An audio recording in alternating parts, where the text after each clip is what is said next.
Você sabe que tinha um peixe velho passando no mar e deu de cara com dois peixinhos novos.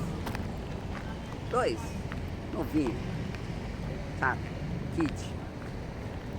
E aí o mais velho, já o senhor, Old, virou e falou assim: como é que tá a água hoje pra lá, pra aqueles lugares que você veio? Eles olharam meio estranho assim pro senhor, não responderam nada e seguiram. Dali a pouco, um dos dois jovens olha um pro outro e fala: água? Do que é que ele tá falando? E pra que essa piadinha meio que sem graça pra começar o nosso vídeo? Pra gente entender que o mundo de cada um é construído diante das suas crenças, daquilo que a pessoa acredita. Então cada um tem a sua verdade. Muitas vezes a gente perde muito tempo tentando convencer o outro da nossa verdade, só que a nossa verdade ela é construída basicamente diante de tudo aquilo que a gente viveu, de tudo aquilo que a gente passou, né? A nossa vida é a nossa vida. Então muitas vezes o melhor que a gente tem a fazer é só saltar a parte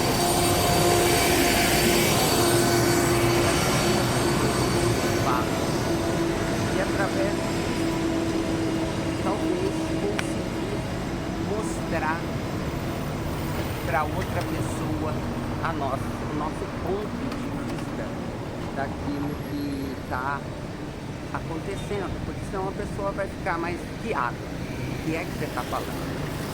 E é muito louco isso, porque eu tenho que falar, né? Eu tenho que falar da situação da política no Brasil, por exemplo.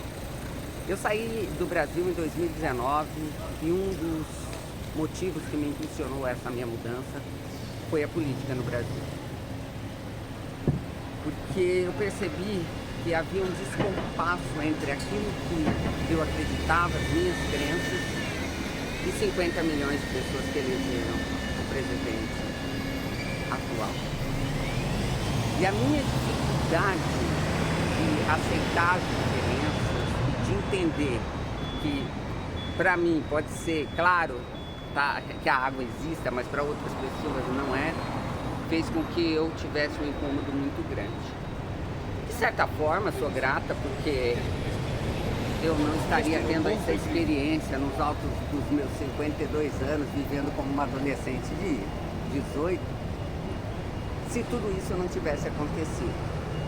Também uma das coisas que eu aprendi com esse desafio de entender o ponto de vista ali diferente do meu, eu coloquei no nosso curso Magic Transformation o princípio de só por hoje eu aceito as diferenças. É um princípio simples, só que não é fácil de realmente vivenciar.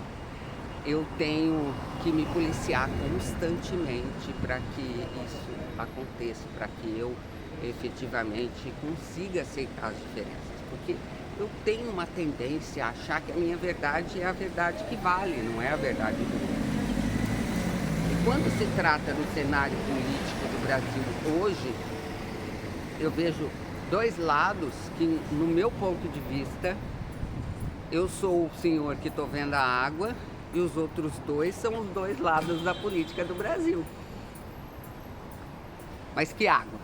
Do que é que vocês estão falando?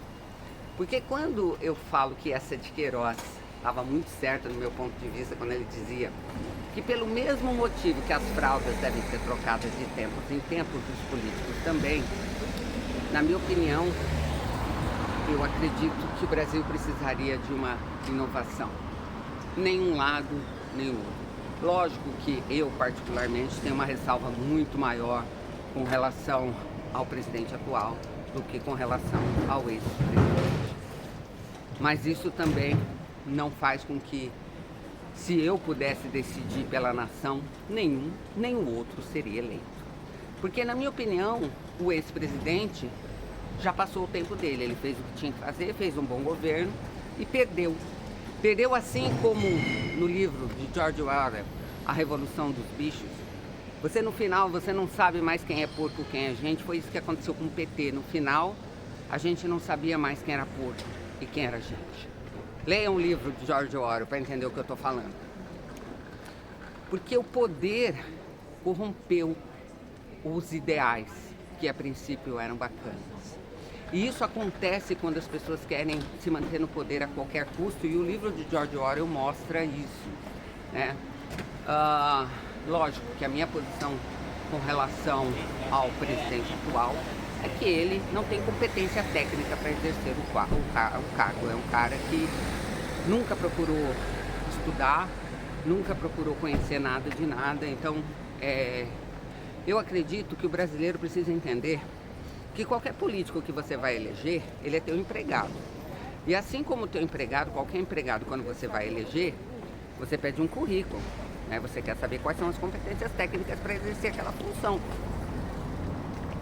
Se eu quero contratar, sei lá, um tecelão, só que a pessoa é cozinheira, ela não tem competência técnica, a não ser que eu vá treinar essa pessoa, ela não pode exercer aquela função, eu não iria contratá-la. E quando a gente fala do maior cargo do Brasil, que é o presidente, que exerce duas funções, que é chefe de governo e chefe de Estado, ou seja, ele tem as responsabilidades de tratar toda da parte estrutural governamental, mas também da parte das relações públicas, né? É um cara muito mal visto mundialmente, exceto em um ou outro país que tem uma afinidade com o que ele prega. A maior parte dos países não entende nem como ele foi eleito, né? E nem como ele figura nas pesquisas como disputando ainda a reeleição. Porque, de fato, ele é incompetente para a função que ele exerce. Porque ele não estuda, porque ele não é um cara que busca saber quais são as necessidades reais do Brasil, com um discurso de que eu vou ter um ministro que faça isso. Olha aqui, meu caro. Você tem uma empresa, você pode até contratar pessoas especializadas em determinadas áreas, mas se você não tiver uma base, uma noção, você não tem como coordenar esse povo.